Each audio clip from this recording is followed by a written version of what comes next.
good day. I am Chernim M. Valdemar, and I am the Chapter 6 reporter, which is Research Methodology and Practical Implementation in International Business. So, one of the most important issues in international marketing is the collection and analysis of market-related information and the ability to use and to interpret it. In international marketing, the marketer is faced with the dilemma of having too much data, too little information. The strategy of a research refers to the set of ideas through which the study intends of proceeding in the direction of answering the research questions. General directions of tackling research questions have been provided by literature, which includes qualitative strategy, quantitative strategy, or combination of both. Business research. What is business research? Business research is an application of the scientific method in researching for the truth about business phenomena. These activities include defining business opportunities and problems, generating and evaluating alternative courses of actions, and monitoring employee and organizational performance. It's designed to facilitate the managerial decision-making process for all aspects of the business, like finance, marketing, human resources, and so on. Business research is an essential tool for management and virtually all problem-solving and decision-making activities. By providing the necessary information on which to base business decisions, research can decrease the risk of making a wrong decision in each area. However, it is important to note that research is an aid to managerial decision-making, never a substitute for it. So, ang business research, usa ni siya ka-study about sa pagnegosyo. Kanang dili lang kay kwarta-kwarta, kundi tanang aspeto nga naa sa usa ka negosyo. Like, usa na ana is ang problem nga moabot sa usa ka negosyo, ang mga oportunidad og tanang problema og mga strategies nga imong buhaton ana nga negosyo nga mulago ang negosyo nga imong buhaton. So dapat before ka mukuan sa usa ka negosyo, dapat nakay enough knowledge, imo na siyang gistudihan kay alam naman drikta lang, di ba? So, ang business research, gamit siya kaayo when it come to business. Kay diha usa siya sa mga butang nga makatabang, dili lang kay about profit, ana kay pwede sa tanan siya kanang like sa unsaon nimo pag unsay mga ways, mga strategies nga buhaton to solve some problems in the business. So again, note that research is an aid to managerial decision making. So in business research or in research studies, naatay gitawag og quantitative research and qualitative research. So, quantitative versus qualitative researches. The relationships between consumers and market researchers call for new qualitative and quantitative approaches to understanding these forms and data. Marketing researchers have also experienced a shift in their whole concept of the consumer. Researchers have moved away from demographic and psychologically informed views of consumers as information processors. So, what is qualitative research? Qualitative research seeks to interpret what the people in the sample like, their outlooks, their feelings, the dynamic interplay of their feelings and ideas, their attitude, and opinions and their resulting actions.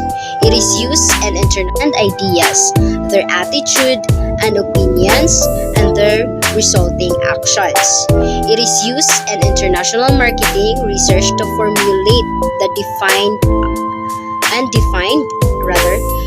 a problem more clearly and to determine relevant questions to be examined in subsequent research.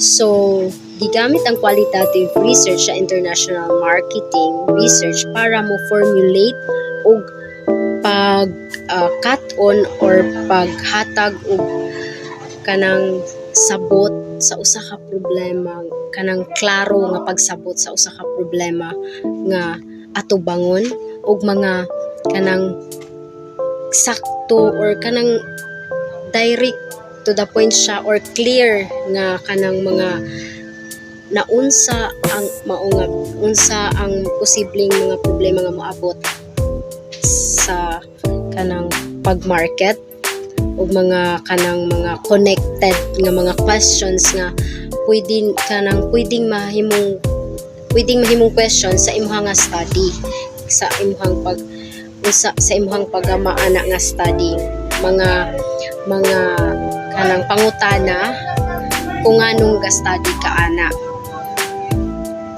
It is also helpful in revealing the impact of sociocultural factors on behavior, patterns, and in developing research hypotheses that can be tested in subsequent studies designed to qualify the concept and relevant relationships uncovered in qualitative data collections.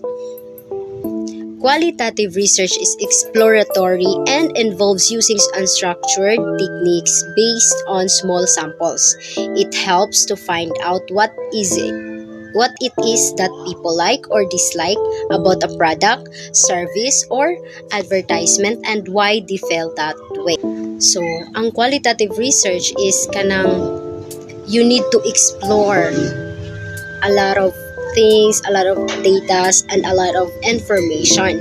Ga-involve siya og mga techniques nga naa siya mga techniques nga pangbuhaton like buhaton sa usa ka samples sa mga respondents, how they answer your questions, ing ana. So makatabang siya kung makatabang siya sa pagsabot sa imuhang mga sa imong respondents like or sa tawo nga imuhang kanang involved sa imuhang nga study. Pinaagi ana nga study is mailhan nimo ang kanang usay ganahan nila nga product or dili ganahan sa imuhang pagserbisyo like unsay mga dili nila ganahan sa inyong nga service nga gihatag din mabal-an nimo ang ilang kung unsay ilang opinion or ideas sa mao nga research. So qualitative research is used for exploring and understanding people's needs, testing reaction to concepts such as new products and services, advertising messages, approaches to buying, etc. Working out what the real issues or problems are. So in short, ang qualitative research is kanang abot siya pag-explore sa mga nagkalain-lain nga butang o pagsabot sa kung unsay panginahanglan sa mga tawo o mga reactions about the services and the products. Quantitative research. So, quantitative research is numerically oriented, requires significant attention to the measurement of market phenomena and often involves statistical analysis. So, in short, ang quantitative research is more on numbers siya. The main rule with quantitative research is that every respondent is asked the same series of questions. The approach is very structured and normally involves large numbers of interviews, questionnaires. Quantitative research is descriptive and is used by researchers. This method is called as positivism, determining prediction of consumers' behavior. The methods used in qualitative research are experiments. Good day everyone, I am Janela Saleno. So my topic is all about research methods of quantitative and qualitative research. Under that is the methods of quantitative and qualitative research and the new technologies of international marketing research. So what is quantitative research? Is a research of strategy that focuses on qualifying the collections and analyzing of data. So, quanti is a process of collecting and analyzing numerical data. It can be used to find the patterns and average, make predictions or predictions, test causal relationship, and generalize result to wider population. So next is qualitative research. It refers on data obtained by the researcher from the first-hand observation, interview, questionnaires, focus groups, participants' observation, recording in made natural settings, documentations, case studies, and artifacts. So, quali is refers to measurement of characteristics of something as opposed to measurement based on the quantity of something. It also provides an understanding of how or why things are as they are. Next is the methods of quantitative research. The first one is observation. The observation methods involves human or mechanical observation of what people actually do or what events takes place during a buying or consumption situation.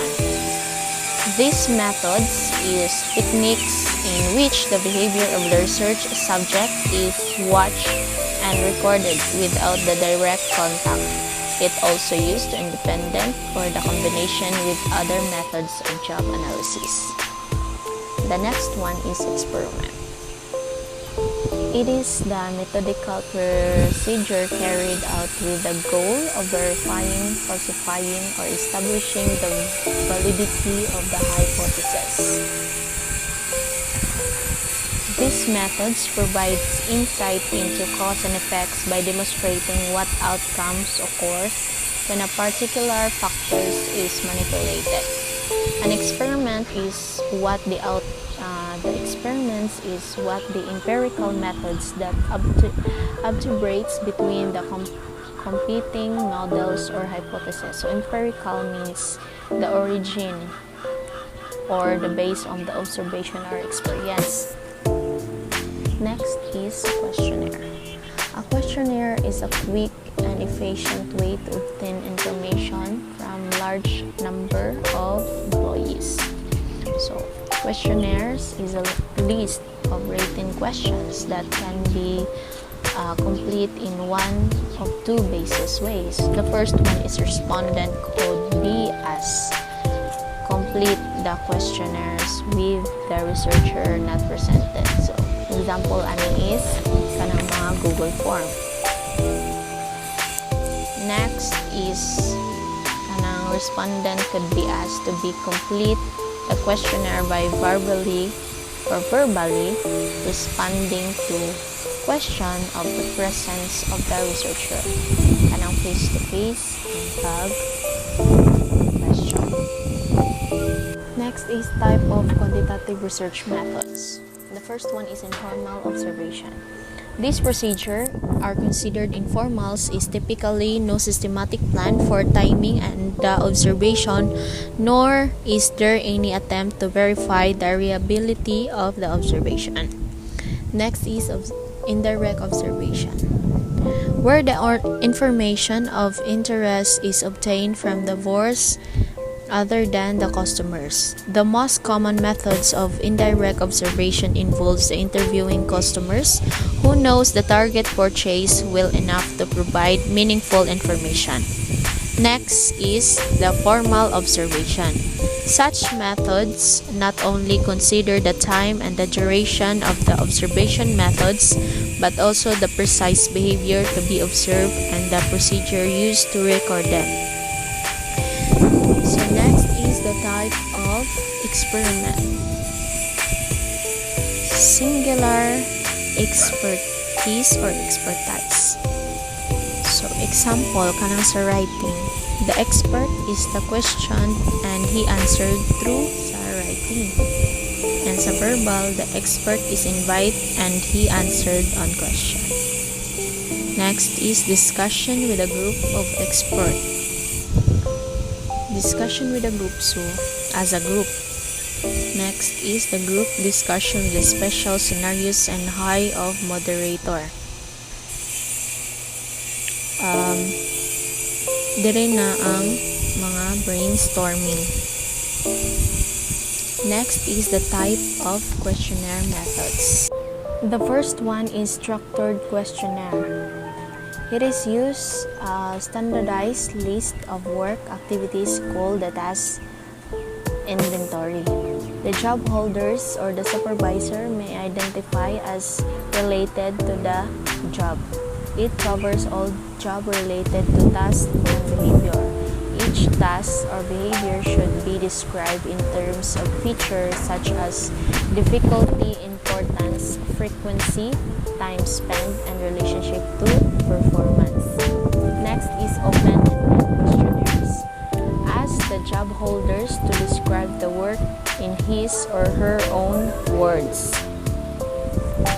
The next one, methods of qualitative research. First is in-depth interview. Proceed as a confidential and secure conversation between an interview and the respondent. It means through composed interview guide which is approved by client, the interviewer ensure that the purpose of and issue of the survey.